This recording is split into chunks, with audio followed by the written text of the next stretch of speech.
Oke, selamat pagi rekan-rekan semua dimanapun berada. Kali ini kami dari kelompok 9 akan mempresentasikan terkait dengan materi yang berkaitan dengan komputer masyarakat ya. Jadi di sini kami akan bahas yang pertama terkait dengan komputer dari masa ke masa, kemudian bagaimana perkembangan hardware ya, kemudian bagaimana juga perkembangan sistem operasi atau SO, dan dilanjutkan terkait dengan bagaimana sih perkembangan dan model pengembangan perangkat lunak atau software. Dan di akhir kami juga tutup dengan materi terkait dengan mobile computing.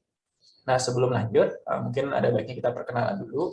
Di sini saya ada Iwayan Darmana, kemudian ada juga Bapak Ana Agung Gede Agung Darmawan, ada Ibu Yuni Darayanti, dan juga ada Ibu Lusri Novi Sumita Dewi. Ya, kurang lebih ini kelompok atau anggota dari kelompok kita.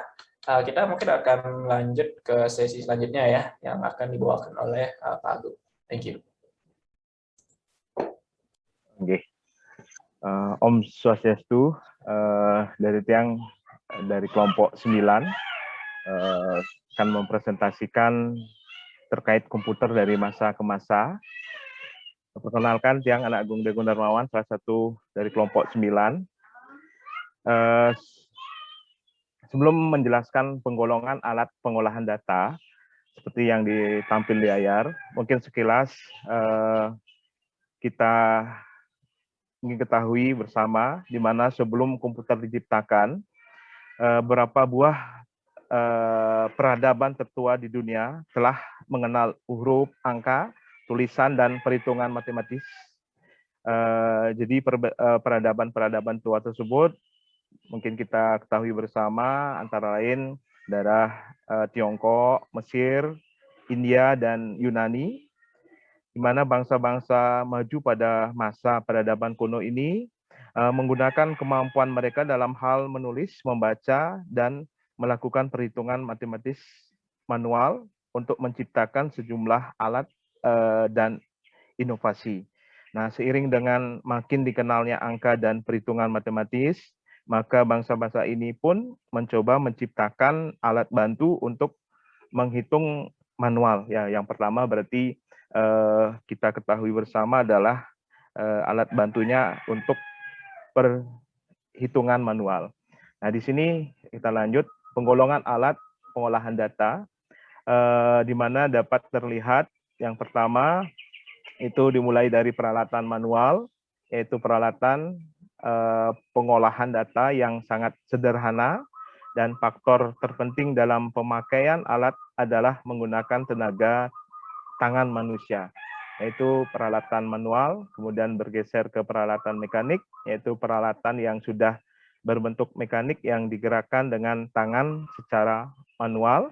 Kemudian berikutnya peralatan mekanik elektronik, peralatan mekanik yang digerakkan oleh atau secara otomatis oleh motor elektronik. Kemudian yang perkembangan terakhir, peralatan elektronik, peralatannya yang elektronik, peralatan yang bekerjanya secara elektronik penuh. Nah, sekarang kita kembali ke sejarah komputer.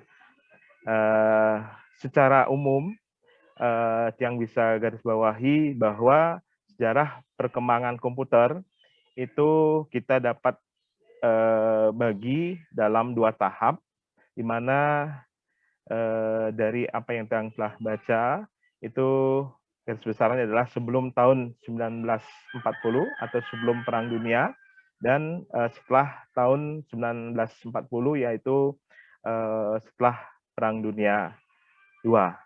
Nah, sebelum tahun 1940 ya, contoh alat pengolahan data ya, dari seiring makin dikenalnya angka dan perhitungan matematis, maka bangsa-bangsa yang sebelumnya tadi saya jelaskan ini pun mencoba menciptakan alat bantu untuk perhitungan manual. Yang pertama itu adalah kita ketahui bersama adalah abaskus atau sempoa ya. Nah, ini prinsip kerjanya melakukan perhitungan menggunakan biji-bijian yang digeser, yang diatur pada sebuah rak. Nah, ini sempoa ini dikenalkan oleh bangsa Cina atau Tiongkok. Itu 5 tahun yang lalu ya, serta oleh bangsa Babilonia dan Mesopotamia sekitar 3.000 tahun yang lalu. Nah, kemudian contoh alat pengolahan data, perkembangan berikutnya itu ada kalkulator roda numerik. Ya, ini ditemukan oleh Blaise Pascal, itu tahun 1692, mana prinsip kerjanya itu menggunakan 8 roda putar bergerigi untuk menjumlahkan bilangan hingga 8 digit.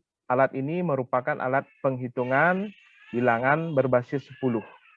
Nah, kelemahannya alat ini adalah hanya terbatas untuk melakukan penjumlahan saja. Hanya bisa digunakan untuk penjumlahan.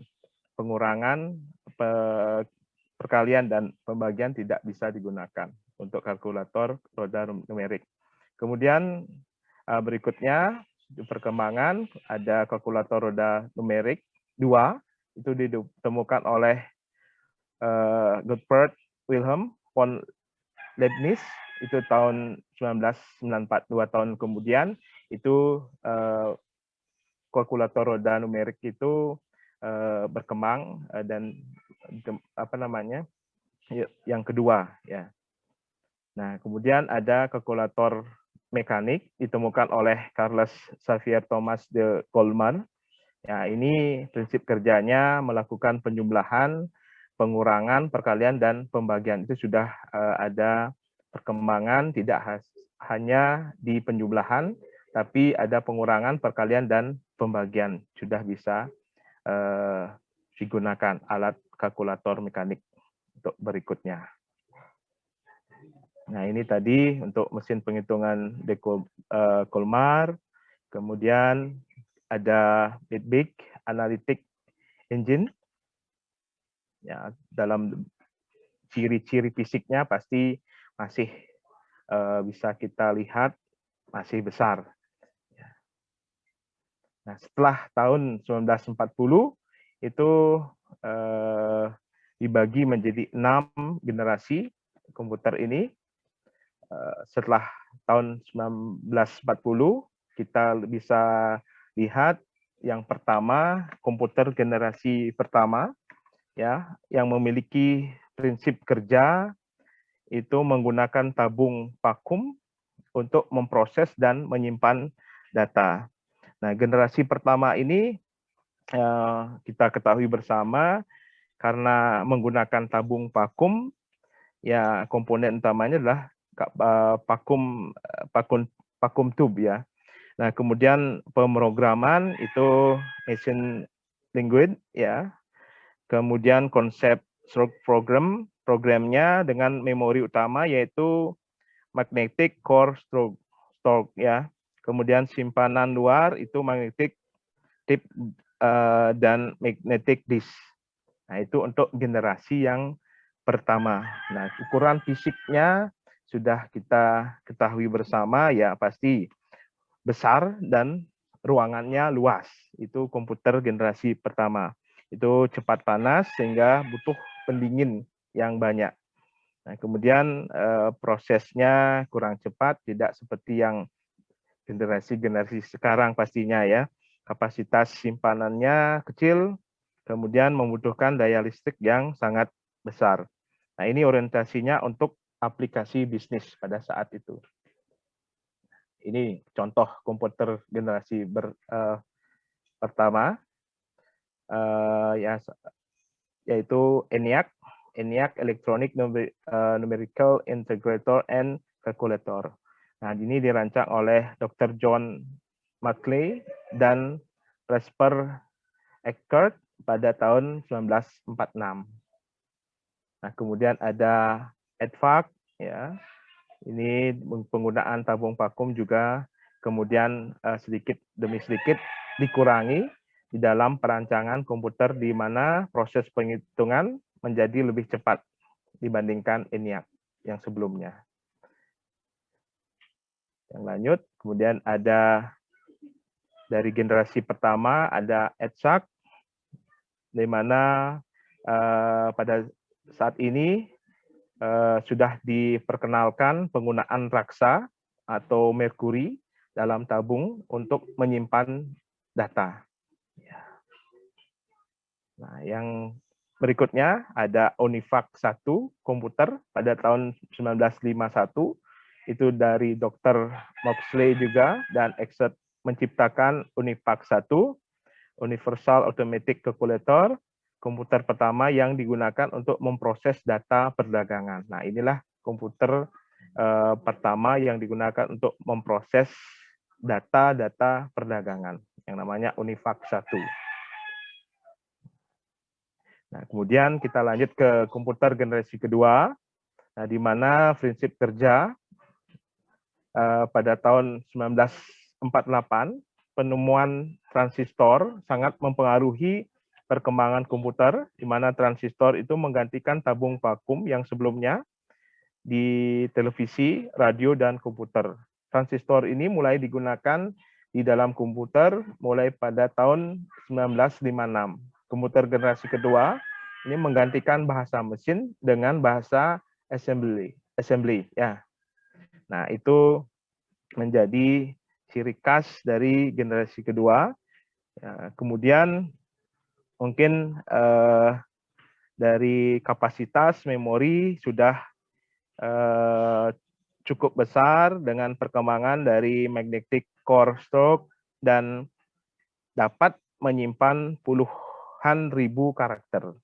Ya, simpanan luar magnetic tape dan magnetic disk itu makin berkembang.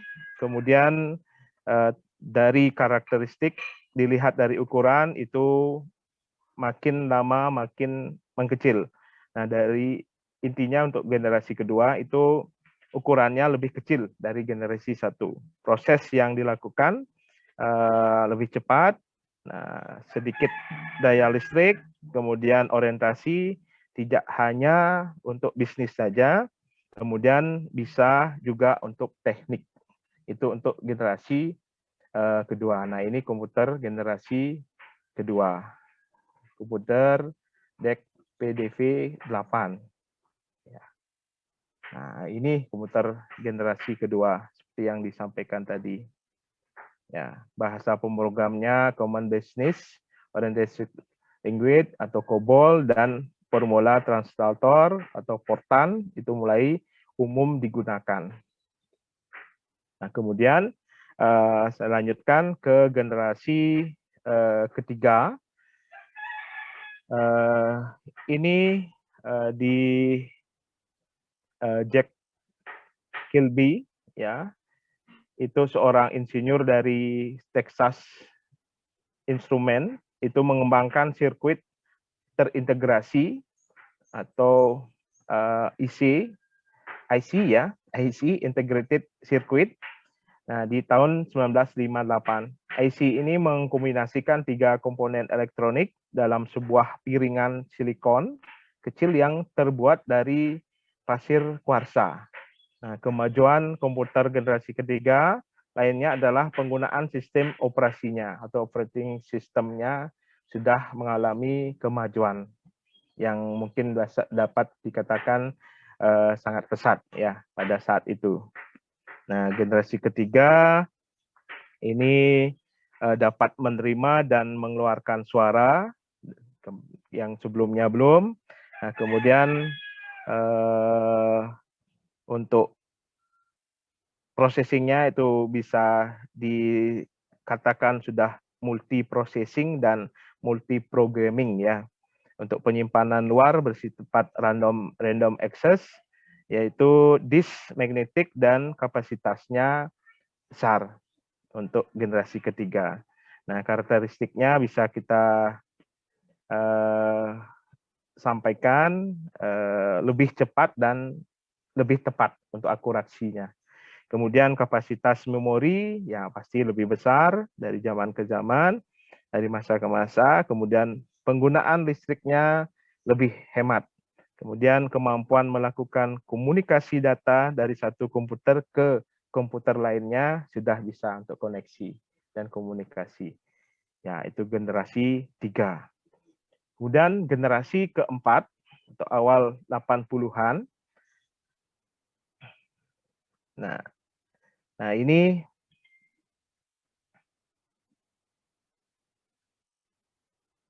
untuk generasi keempat, ya, itu dilihat dari ukuran dari generasi sebelumnya atau generasi ketiga, itu ukurannya mengecil pastinya. Nah, itu mengecil untuk ukuran sirkuit, baik juga dari komponen listriknya itu sudah makin kecil. Nah, di sini yang lebih terlihat perubahannya itu adalah di pemadatan, ya, ratusan komponen dalam satu chip atau sering disebut dengan LSI, large scale integration. Nah, itu di generasi keempat. Kemudian ada VLSI, ya, kemudian yang dimana itu membuat ribuan komponen dalam chip tunggal. Nah, itu generasi keempat. Kemudian ada ULSI-nya atau membuat jutaan komponen-komponen dalam chip tunggal juga. Nah, itu generasi keempat. Nah, ini yang seperti yang saya sampaikan tadi, ya. VLSI, Ultra Large Scale Integration. Tadi VLSI-nya apa? Very Large Scale Integration. Nah, tadi yang LSI-nya Large Scale Integration. Inilah IC dari komputer generasi keempat. Nah, di sini dari beberapa referensi juga menyebutkan bahwa komputer generasi kelima ini disebutkan komputer masa depan. Dan di sini dari modul yang diberikan untuk generasi 6 itu disampaikan adalah masa depan. Nah, mungkin sekilas jelaskan dari generasi kelima, nah, di mana desain dan teknologinya ya pasti semakin berkembang, kemampuan pemrosesan itu paralel, kemudian teknologi superkonduktor memungkinkan aliran elektrik tanpa ada hambatan yang nantinya akan mempercepat kecepatan informasi. Itu menggunakan sensor, adanya AI untuk mempermudah EMK-nya secara langsung. Nah, ini dari generasi kelima. Sistem yang mampu mengkoordinasikan banyak CPU untuk bekerja secara serempak. Kemajuan lainnya adalah teknologi superkonduktor yang memungkinkan aliran elektrik tanpa ada hambatan apapun, yang nantinya dapat mempercepat kecepatan informasi. Nah, yang mungkin untuk generasi kelima di sini yang sedang kita hadapi sekarang ini, ya. Untuk generasi keenam, perkembangan berikutnya sesuai dengan perkembangan zaman, nantinya pastinya akan kita tunggu tampilan-tampilan yang lain dari generasi-generasi masa depan. Nah, hanya itu yang bisa saya sampaikan. Mohon maaf jika ada kekeliruan. Mari kita bersama-sama untuk mengisi dari apa yang mungkin keliru dari penyampaian saya. Saya akhiri dengan Pramo Santi Om Santi Santi Santi Om.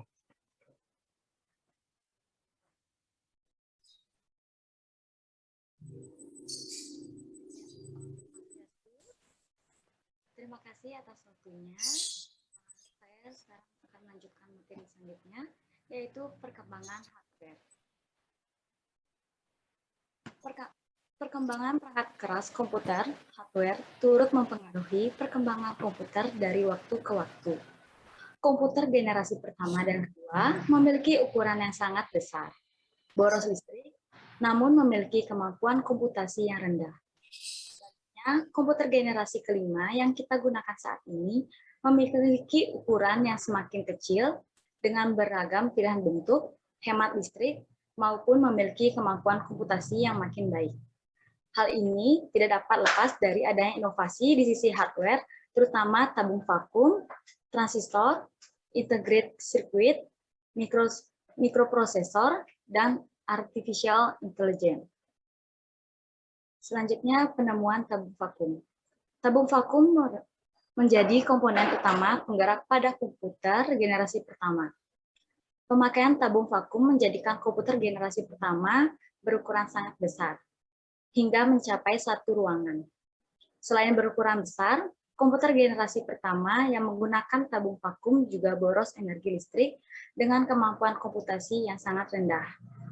Meski demikian, di masanya tabung vakum adalah komponen penting bagi komputer raksasa untuk dapat melakukan tugasnya terkait komputasi. Misalnya seperti memecahkan kode sandi musuh. Tidak banyak orang pada masa itu yang memiliki kemampuan teknis untuk mengoperasikan dan menangani komputer generasi pertama serta juga komponen tabung vakum.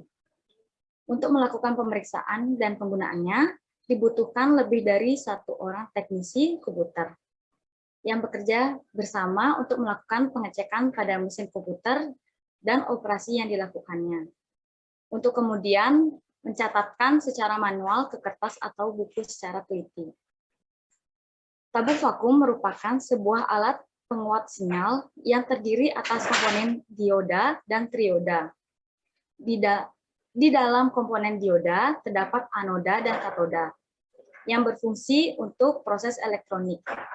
Tabung vakum diciptakan pada tahun 1004 oleh Fleming. Sehingga dengan perkembangan zaman, saat ini tabung vakum tidak lagi digunakan pada komputer. Selanjutnya, penemuan transistor. Transistor dalam dunia elektro dan telekomunikasi didefinisikan sebagai didefinisikan sebagai sebuah semikonduktor untuk penguat listrik, sirkuit pemutus dan penyambung arus listrik, stabilisasi tegangan listrik, serta untuk modulasi sinyal. Transistor diciptakan sebagai solusi atas kekurangan yang ada pada tabung vakum. Kemunculan transistor menandai era komputer generasi kedua. Manchester PC merupakan komputer generasi kedua yang pertama kali menggunakan transistor. Transistor pun juga mengalami perubahan bentuk dari waktu ke waktu. Dimulai dari transistor versi pertama yang diciptakan tahun 1941 hingga perubahan transistor di tahun 1948, 1955, 1957, 1967, dan 1997. Perubahan dilakukan pada ukuran dan performasinya. Hingga saat ini, transistor masih digunakan dalam sejumlah komponen elektronik, termasuk juga dimasukkan ke dalam IC dan mikroprosesor. Selanjutnya, penemuan integrated circuit atau sirkuit terpadu atau umumnya juga disebut chip, merupakan komponen elektronik berukuran kecil yang disusun dari bahan semikonduktor. IC memiliki kemampuan komputasi yang lebih baik dibandingkan transistor. Dengan ukuran yang makin kecil, hal ini memberikan pengaruh yang sangat signifikan terhadap perkembangan komputer dari sisi ukuran dan kemampuan komputasi. Kehadiran chip memungkinkan komputer untuk berevolusi ke prototipe bentuk komputer saat ini, yaitu komputer desktop yang mudah dibawa dan diletakkan di ruang pribadi. Namun, secara fisik dan penggunaan, komputer generasi keempat pada tahun 1970 sampai 1980 belum dapat mewakili gambaran komputer generasi kelima yang kita gunakan di saat ini. IBM adalah pelopornya dengan komputer pribadi yang mereka produksi tahun 1971. Penemuan IC menjadikan komputer generasi keempat makin kecil jika dibandingkan dengan komputer generasi sebelumnya, namun dengan formasi yang lebih baik. Meski IC telah ditemukan untuk menggantikan peran dari transistor, namun transistor tetap masih digunakan. Ukuran transistor juga turut mengecil, untuk kemudian digabungkan ke dalam IC bersama dengan resistor dan kapasitor. Namun juga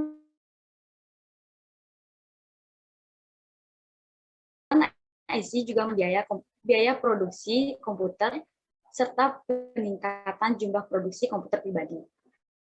Dampak yang ditimbulkan dari hal ini adalah semakin individu yang memiliki komputer pribadi. Luasnya penggunaan komputer di bidang kehidupan manusia. Pada masa ini juga komputer bermunculan beberapa perusahaan dengan bisnis di bidang komputer, baik di sisi hardware, software, maupun sistem. Beberapa yang diantaranya dikenal adalah IBM dan Intel. Selanjutnya, penemuan mikroprosesor. Masih di era komputer generasi keempat, terdapat penemuan baru berupa mikroprosesor. Mikroprosesor memperbaiki kelemahan yang ada pada IC. Dari sisi bentuk yang lebih kecil, performa yang lebih baik, dan lebih hemat sumber daya. Chip yang ada pada mikroprosesor mampu menampung hingga ribuan transistor di dalamnya. Selain itu, di dalamnya juga terdapat sirkuit yang saling terhubung. Hal ini yang menjadikan mikroprosesor memiliki kelebihan-kelebihan di atas. Mikroprosesor sendiri diperkenalkan ke dunia komputer oleh Intel melalui produk mereka bernama Intel 4004. Intel menjadi perusahaan kelas dunia yang hingga kini memproduksi prosesor untuk berbagai jenis komputer. Apple dengan sistem operasi Macintosh, Mac OS di dalamnya mengadopsi mikroprosesor pada generasi kedua komputer mereka tahun 1984. Hal ini untuk memperbaiki prototipe awal Apple generasi pertama yang dikembangkan tahun 1976. Seiring berjalannya waktu, mikroprosesor terus berkembang, antara lain ke dalam bentuk large scale integration, very large scale integration, dan ultra large scale integration. Ketiga, teknologi pendukung ini mampu meningkatkan jumlah komponen dalam chip hingga mencapai ribuan. Secara bertahap, mikroprosesor dengan segala perubahan dan perkembangan tersebut diadopsi oleh berbagai vendor atau perusahaan yang bergerak di bidang hardware, khususnya produsen komputer baik PC maupun jinjing. Contohnya seperti notebook, netbook, dan tablet hingga di tahun 2020 ini. Beberapa di antaranya adalah pemain besar seperti Dell, Asus, Acer, Toshiba, Samsung, dan lain-lain.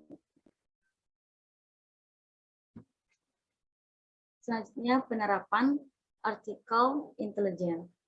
Sejak ditemukan mikroprosesor teknologi mikroprosesor yang diikuti dengan LSI, VLSI, dan ULSI, komputer terus mengalami perubahan bentuk dan peningkatan performasi. Bentuk seperti nanokomputer, chip robotika, komputer genggam, dan smartphone adalah wujud dari era komputer saat ini. Namun, yang akan terus berkembang menuju pada hardware, terus berkembang menuju era komputer generasi ke-6 adalah kecerdasan buatan di sisi software yang ditanamkan pada hardware komputer, sehingga menjadikan komputer cerdas benar-benar terwujud. Perangkat kelas komputer yang ditanamkan dengan artificial intelligence di dalamnya disebut dengan AI hardware. Prototipe awal yang dibentuk saat ini untuk penerapan AI hardware adalah kemampuan komputer untuk dapat mendengar dan berbicara, menganalisa dan memilih data sesuai kebutuhan pengguna, memahami pengguna berdasarkan data latih yang diberikan, melakukan prediksi, serta komunikasi di dalam jaringan komputer skala besar. IBM dalam risetnya juga mengembangkan Graphical Processing Unit atau GPU, dan Complementary Metal Oxide Semiconductor atau CMOS berbasis AI menggunakan Deep Neural network. Riset lainnya yang dikembangkan oleh IBM terkait dengan AI hardware adalah in-memory computing. Sebagaimana yang diketahui bersama pada komputer saat penyimpanannya, serta proses komputasi dilakukan melalui prosesor. Namun melalui inovasi in-memory computing, memungkinkan memori dapat melakukan dua hal sekaligus, yaitu komputasi dan penyimpanan bit data. Tentunya hal ini akan mengubah wajah komputer dan komputasi masa depan. Terdapat hal menarik mengenai kecerdasan buatan AI. Pemanfaatan AI di masa depan akan sangat berkembang pesat. Hal ini sudah mulai terlihat di masa sekarang ketika AI banyak ditetapkan di bidang data melalui machine learning dan deep learning, serta pada prototype hardware melalui AI hardware yang diperkenalkan oleh IMT. Kesimpulan yang saya dapatkan dari materi ini, berdasarkan pembahasan sebelumnya, maka dapat disimpulkan bahwa penemuan-penemuan tersebut adalah sesuatu yang penting dilakukan untuk mengembangkan sebuah perangkat keras komputer dari masa ke masa, mulai dari penemuan tabung vakum yang digunakan untuk mendukung kinerja dari komputer generasi pertama sampai dengan komputer generasi masa kini, dengan banyaknya perangkat keras baru dengan karakteristik mudah digunakan, tidak terlalu besar, dan mendukung kebutuhan manusia untuk berbagai aktivitas sehari-hari. Sekian presentasi dari saya. Mohon maaf jika ada salah kata, dan terima kasih.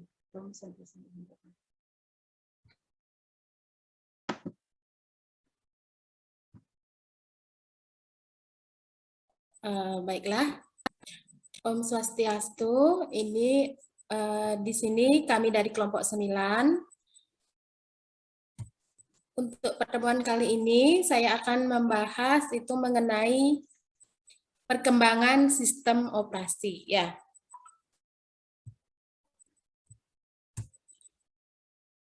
Perkembangan sistem operasi.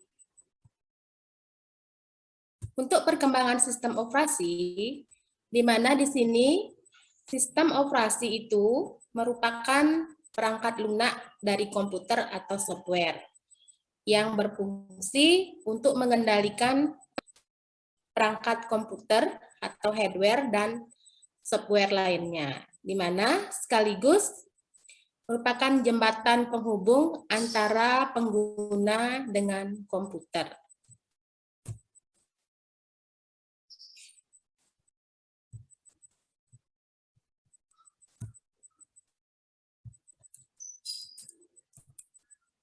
Sistem operasi di sini mengalami perkembangan dari waktu ke waktu. Sebagaimana ulasan di bawah ini, ya. Untuk generasi pertama itu ada serial processing, itu di era tahun 1950. Kemudian generasi kedua itu ada simple bat system. Kemudian selanjutnya generasi ketiga itu multi program batch system, itu di era tahun 1951 sampai 1961. Generasi keempat itu ada time sharing system, itu pada tahun 1961. Selanjutnya, generasi kelima itu ada sistem operasi masa kini, itu di tahun 1970 sampai sekarang. Selanjutnya ada cloud operating system, itu ada saat ini sampai masa depan. Kita bahas yang pertama, itu ada generasi pertama, ya, itu tentang serial processing, itu di era tahun 1940 sampai 1950. Di sini serial processing itu pada dasarnya bukan sistem operasi seutuhnya, sehingga itu lebih tepatnya disebut sebagai semi operating system. Hal ini disebabkan oleh karena komputer itu hanya dijalankan melalui sistem processing memanfaatkan sebuah terminal yang disertai dengan kemampuan untuk melakukan proses cetak data, menampilkan data, display, dan hardware secara langsung. Di mana serial processing ini dikembangkan dengan bahasa pemrograman tingkat rendah, yaitu bahasa pemrograman yang berinteraksi langsung dengan hardware.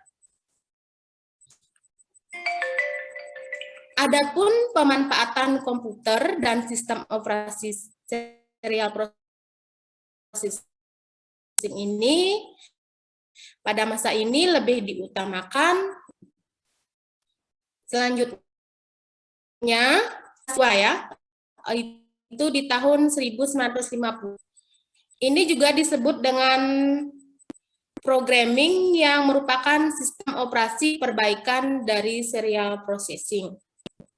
Di mana kelebihan yang dimiliki itu adalah kemampuannya untuk dapat menjadi perantara antara pengguna dengan komputer.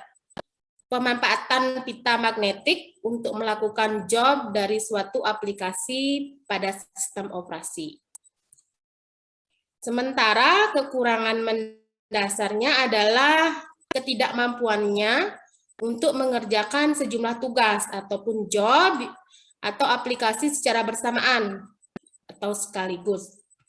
Pengguna itu harus dapat melakukan satu tugas saja per satuan waktu. Setelah itu generasi ketiga ya. Itu di era tahun 1951 sampai 1961. Di mana penekanan utama pada multi program batch system ini adalah kemampuannya untuk dapat menangani lebih dari satu buah aplikasi atau pekerjaan secara bersamaan. Sebagai contoh, pengguna komputer saat dapat melakukan coding melalui aplikasi sambil mendengarkan melalui SMP Player dan sekaligus mengakses internet melalui Mozilla Firefox. Kemudian ada generasi keempat, itu di tahun 1961. Ini diciptakan untuk memperbaiki kekurangan pada multi-programming batch system, yaitu dukungan login untuk banyak pengguna atau multi-account pada satu sistem operasi.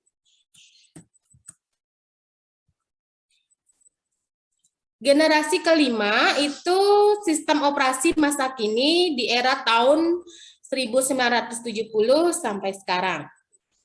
Di mana di sini terdapat dua perubahan mendasar. Yang pertama itu bisa dilihat komputer bukan hanya lagi merupakan milik organisasi ataupun instansi semata. Kemudian kedua, bentuk komputer tidak lagi berukuran besar sebagaimana komputer server, namun sudah mulai mengecil. Itu tergantung kebutuhan pribadi ataupun perorangan. Untuk era saat ini dan masa depan, itu dengan makin berkembangnya teknologi, maka arah komputer pribadi pun perlahan beralih ke ranah mobile cloud computing, di mana pada dasarnya sistem operasi pada sebuah server atau multi server yang dapat diakses oleh pengguna secara remote dari internet melalui tatap muka aplikasi berbasis web, itu menggunakan konsep web service. Kunci utama dari operating system ini adalah ketersediaan koneksi internet. Untuk model deployment public cloud-nya itu cukup dengan ketersediaan jaringan internet untuk model deployment private cloud. Itu saja mungkin untuk untuk mengenai sistemnya. Sekian dari saya. Terima kasih. Om Santi Santi Santi.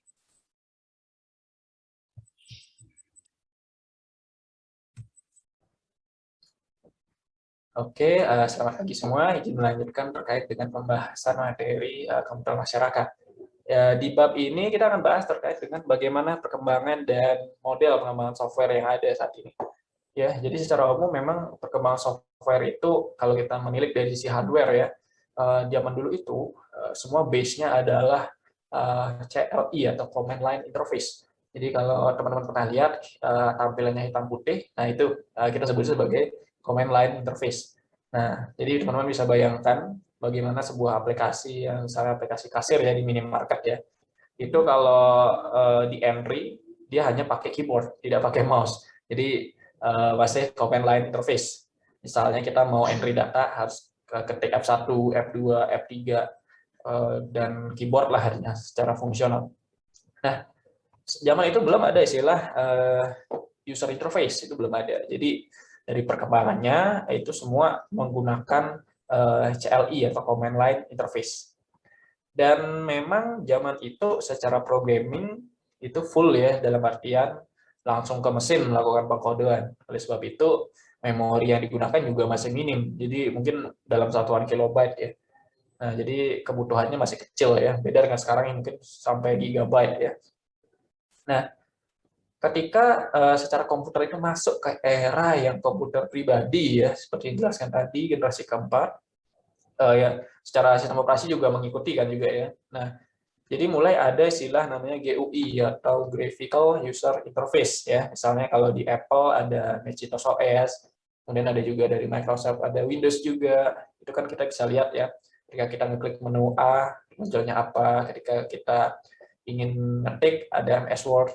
Nah, itu contoh-contoh daripada GUI, Graphical User Interface ya.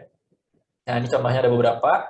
Misalnya ada Integrated Development Environment, aplikasi multimedia, game, utilitas, app TV, dan beberapa hal lain yang saling mendukung untuk fungsi sebuah komputer. Nah, jadi udah mulai berkembang dari awalnya hitam putih ya, beralih ke GUI. Kemudian kita akan bahas bagaimana sih model pengembangan software ya. Seperti yang kita kenal tadi, kita mengenal adanya hardware dan software. Hardware mungkin fokus kepada alatnya, software mungkin langsung ke aplikasi mungkin. Nah, secara perkembangannya memang kita mengenal kurang lebih ada 8 model pengembangan software ya. Yang pertama ada namanya structural programming, kemudian ada juga OOP atau object oriented programming. Kemudian ada istilahnya waterfall, ada istilahnya agile, scrum, rapid application development atau RAD, prototyping, dan juga developer operation atau DevOps. Nah, meskipun memang banyak ya pilihannya ya, model pengembangannya ya, tapi memang kita harus highlight ya bahwa tidak ada yang sempurna dari model pengembangan ini. Pasti ada kekurangan dan kelebihannya. Oleh sebab itu, kita akan coba bahas satu-satu perihal model pengembangannya. Oke, yang pertama adalah terkait dengan structural programming ya. Jadi structural programming itu merupakan salah satu model pengembangan software yang mana dia memanfaatkan fungsi ya, fungsi, prosedur, goto, structure, pengulangan, dan beberapa hal lain yang memang fokusnya lebih kepada strukturnya ya. Jadi misalnya adalah kalau di sini structural programming itu biasa dipakai oleh bahasa pemrograman tingkat rendah. Misalnya assembly, kemudian ada juga yang pemrograman tingkat tinggi misalkan Pascal atau PHP atau C misalkan. Dan sebagai tambahan informasi, dalam merancang sebuah model pengembangan yang structural, kita harus memakai yang namanya DFD atau Data Flow Diagram. Nah, seperti yang di bawah ini. Oke, kita bisa lihat di sini ya. Ini salah satu contoh DFD daripada sistem informasi manajemen pendaftaran sekolah. Jadi di sana dijelaskan secara umum sistemnya apa, kemudian aktornya siapa, kemudian fungsi-fungsinya itu apa aja. Jadi dijelaskan di sana semua. Nah, ini bisa menerapkan structural programming. Oke, saya coba clear dulu. Saya lanjut lagi di Object Oriented Programming atau OOP. Ya, OOP ini kita mengenal beberapa istilah. Jadi kelas, ada objek, ada pewarisan, ada pembungkusan, dan juga sejumlah konsep lain. Nah, di sini kita coba bayangkan sebuah misalnya apel ya. Apel itu disebut sebagai sebuah bisa disebut sebagai sebuah objek yang mana dia memiliki kelas yang namanya buah. Nah, itu yang dilakukan di sisi Object Oriented Programming. Nah, Ini biasa dipakai di beberapa bahasa ya, misalnya Java, Python, PHP, kemudian C#, Ruby, dan lainnya. Mungkin dia juga dikombin kok dengan yang namanya function dan juga prosedur, jadi sebenarnya sama sih. Nah, bedanya adalah dia secara umum penggambarannya menggunakan namanya UML atau Unified Modeling Language. Nah, ini ada beberapa item utama, misalnya ada use case diagram, sequence diagram, class diagram, dan activity diagram. Ini komponen utamanya. Nah, ini contoh daripada use case diagram ya. Jadi di sini sudah ada aktornya, misalnya kasir, kemudian ada admin, kemudian ada proses-prosesnya, login, pesan barang, kemudian lihat pesanan, dan lain-lain yang dia masing-masing aktor punya kewajiban masing-masing. Oke. Nah, itu secara ini use case diagram.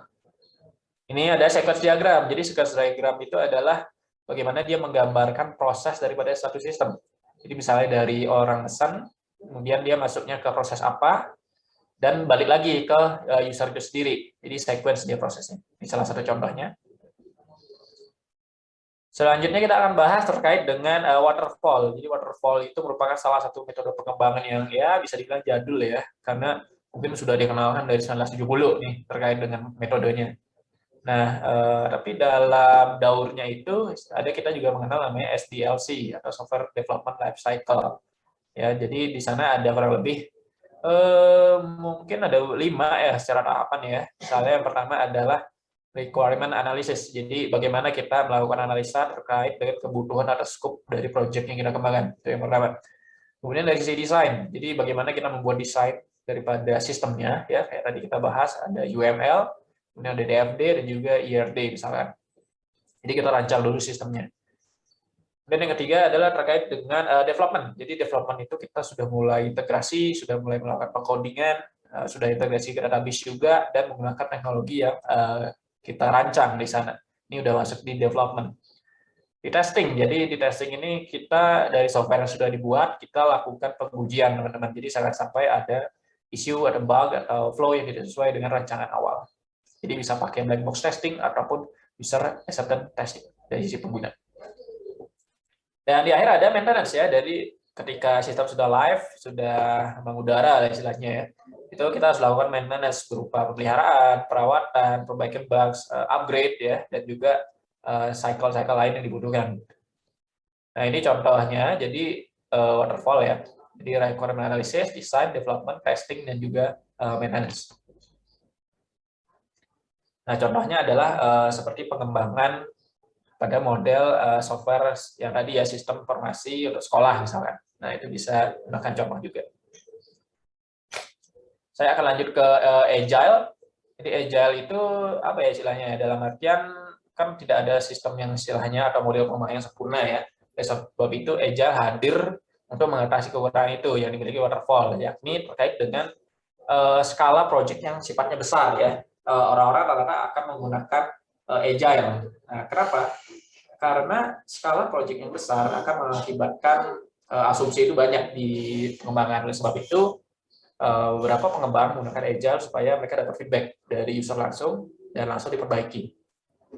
Nah, lebih ada 5 tahapan ya. Yang pertama adalah discussion, kemudian analisis, strategi, execution, dan quality assurance. Jadi dari sisi diskusi, kita akan diskusikan kebutuhan-kebutuhannya. Apa sih maumu, apa sih sistem yang kamu buat. Dan dianalisa dari kebutuhan itu, maunya kayak gimana sih bagusnya gitu. Maunya dibuat seperti apa sih sistemnya, kita analisa. Kemudian dari sisi strategi, yakni terkait dengan strateginya, mau di-set berapa bulan pertamanya. Kemudian di bulan pertama, kedua mau ngembangin fitur apa.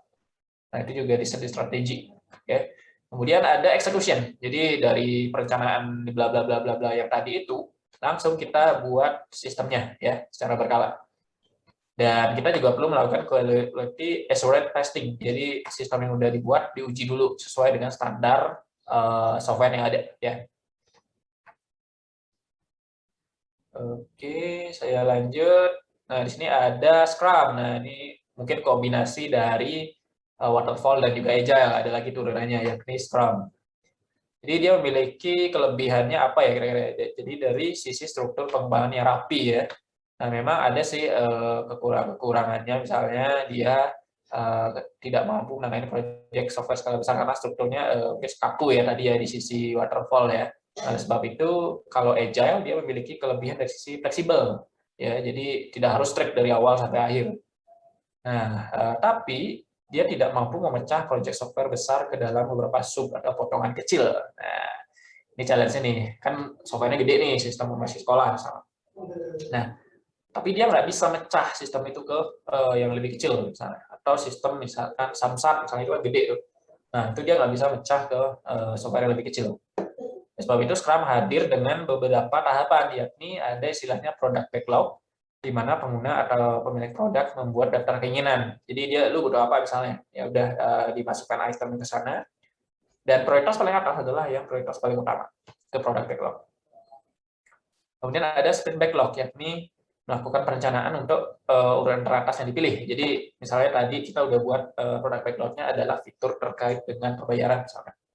Ya udah dari sana kita jalankan sprint-nya. Kita proses sprint-nya seperti apa, nanti masuk ke sprint backlog. Jadi udah masuk ke urutannya. Kemudian ada sprint. Jadi sprint ini rata-rata 2-4 minggu ya, sesuai dengan skala masing-masing tim. Kemudian sisanya adalah work increment of software, di mana kegiatan ini dilakukan terus-menerus, jadi looping. Jadi tidak langsung baru selesai fitur langsung selesai, enggak. Tapi secara increment. Oke, selanjutnya ada RAD, Rapid Application Development. Ya, jadi model pengembangan ini sebenarnya sifatnya bertingkat ya sesuai namanya. Jadi memerlukan waktu yang lebih singkat ya, dalam artian kita membuat sebuah proyek besar nih. Kita di-challenge untuk membuat yang versi paling cepatnya dulu. Nah, ini tentu akan mengurangi cost juga ya, karena itu akan singkat soalnya. Jadi RAD ada 4 fase. Requirement planning, yakni terkait dengan perencanaannya, seperti apa kebutuhannya, ya seperti biasa. Kemudian ada user design, jadi ini seperti membuat UML, DFD, kemudian ada database juga, kemudian spek sistemnya seperti apa, juga dimasukkan di sini, ya di user design.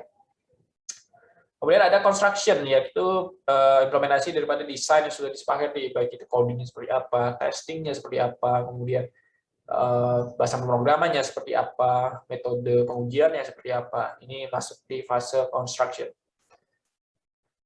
Kemudian ada fase namanya cutover, yakni tahap akhir penyelesaian. Itu isinya revisi, perbaikan, kemudian ada penambahan fitur, dokumentasi project, jangan lupa. Itu masuknya di cutover. Nah, jadi memang fungsinya adalah bagaimana meng-cut atau mempercepat ya secara pengembangannya. Itu di RAD fokusnya. Oke, selanjutnya tadi untuk RAD udah ya. Lanjut ke prototype. Jadi prototype itu adalah purwarupa yang merupakan model pengembangan software yang memang versinya lebih kecil lagi. Jadi misalnya kita membuat sistem e-commerce misalnya. Mungkin kita fokusnya adalah bagaimana user bisa add to chart sampai bayar dengan pembayaran manual. Nah, itu mungkin prototype-nya, itu goals-nya kita. Jadi tidak ada istilahnya daftar sebagai merchant, kemudian bayar real time, itu mungkin belum. Jadi metode ini cocok karena dia hanya berupa prototype. Kemudian ada DevOps. Jadi mungkin ini adalah bagian yang model pengembangan paling kompleks ya, karena ini masuknya ke development dan operation juga. Jadi secara fase kurang lebih ada beberapa bagian ya. Yang pertama adalah pembangunan softwarenya, kemudian pengujian softwarenya, dan yang terakhir adalah rilis softwarenya secara secepat mungkin. Nah, ini mungkin secara challenge-nya. Jadi di sini ada, saya bagi lagi pengembangan software, di mana pada dasarnya DevOps adalah metode pengembangan software yang menekan komunikasi, kolaborasi, dan juga integrasi dari para pengembang, itu pasti. Kemudian jaminan kualitas, bagaimana DevOps itu memiliki jaminan terhadap software yang dikembangkan, baik berupa software quality assurance, testing, maupun hal lain yang harus diintegrasi segera. Kemudian di operasional, jadi software tidak hanya dikembangkan dan diuji, tapi bagaimana bisa menjamin bahwa software itu bisa dijalankan, ya, dioperasionalkan oleh tim bisnis nantinya. Nah, kurang lebih ini secara apa namanya lingkarannya ya, ada development, ada quality assurance, operational. Development jalan, quality assurance tetap ada, operational ada, inilah namanya DevOps. Nah, mereka di-combine jadi satu lingkaran di tengah-tengah. Oke, selanjutnya ini ada sih beberapa istilah ya dalam praktik-praktik DevOps ya, ada istilahnya continuous integration, continuous delivery. Jadi arahnya sudah mulai ke tidak hanya coding ya, sudah mulai ke server base. Oke, demikian materi terkait dengan model pengembangan software ya. Saya izin lanjut langsung ke materi terkait dengan mobile computing ya. Ya, seperti yang tadi sudah dibahas, memang komputer itu terus berkembang ya, yang awalnya mungkin besar sekali, mengecil, dan secara umum kita memiliki kebutuhan lain di masa mendatang, yakni terkait dengan sebuah komputer yang bisa dibawa kemana-mana, yang wireless tanpa kabel. Nah, oleh sebab itu kita mesti ada yang namanya mobile computing. Ya, jadi kurang lebih ada 3 komponen ya dalam mobile computing ya. Yang pertama adalah hardware itu sendiri atau perangkat kerasnya, kemudian softwarenya atau perangkat lunak komputernya ya harus ada ya, kemudian embedded systemnya ya. Dan yang inilah yang memungkinkan si user itu menggunakan yang namanya mobile computing. Jadi perangkat komputer ya bisa dibawa secara mobile atau kemana-mana. Nah, ya memang kalau secara kemunculannya yaitu ya tadi jelasnya ya, dalam artian bagaimana kita ingin punya komputer tapi fleksibel, bisa dibawa kemana-mana, bisa dikantongin, bisa dimasukin tas tanpa perlu harus ngecas 100% misalnya. Nah, kalau komputer kan dia harus dicas ya, dalam artian harus dicas terus baru bisa hidup. Tentu ini berkaitan dengan 8 elemen pada mobile computing ya. Yang pertama adalah terkait dengan program manajemen, IT strateginya seperti apa, kemudian proses transformation seperti apa, bisnis strateginya juga seperti apa, kemudian kita juga butuh analisa dan business intelligence ya, terkait dengan item-item yang dianalisa, kemudian sosial media ya, kemudian ada juga terkait dengan change management dan juga enterprise architecture. Oke, yang pertama adalah kita bahas dulu terkait dengan program manajemen ya. Jadi program manajemen ini fungsinya terkait dengan melakukan manajemen program yang dijalankan secara aktif ya, dalam artian kita ingin bangun sebuah mobile system ya. Nah, oleh sebab itu kita harus tahu nih kita mau masukin apa nih di dalamnya. Nah, di sini ada beberapa ini aspek ya, misalnya adalah data management terkait dengan data pastinya. Kemudian ada network access, bagaimana networknya ke luar. Kemudian security, keamanannya, service. Kemudian ada device-nya, dan juga application lifecycle. Ya. Kemudian, sisi IT strategik sekarang. Jadi sisi IT strategi meliputi beberapa hal ya. Misalnya adalah bagaimana strategi kita membangun daripada device itu, mobile device itu agar sesuai kantong. Itu juga masuk di IT strategi. Selanjutnya ada proses transformation. Ini terkait dengan proses yang awalnya tidak efisien, kita convert supaya itu lebih efisien ya. Oleh sebab itu, di dalam aspek mobile computing, kita harus memikirkan bagaimana transformation prosesnya itu berjalan dengan baik. Kemudian bisnis strategi, nah ini yang biasa terjadi nih. Dalam artian, bagaimana secara bisnis nih, hitung-hitungannya, masuk akal nggak? Nah, contohnya adalah, seperti yang kita lihat di Indonesia saat ini, ada persaingan vendor smartphone dari Korea Selatan ya, mungkin yang depannya S ya, teman-teman mungkin udah tahu. Dan juga yang dari Tiongkok, ini banyak nih kompetitornya. Misalnya yang belakangnya Mimi itu, itu biasanya lagi bersaing di Indonesia saat ini.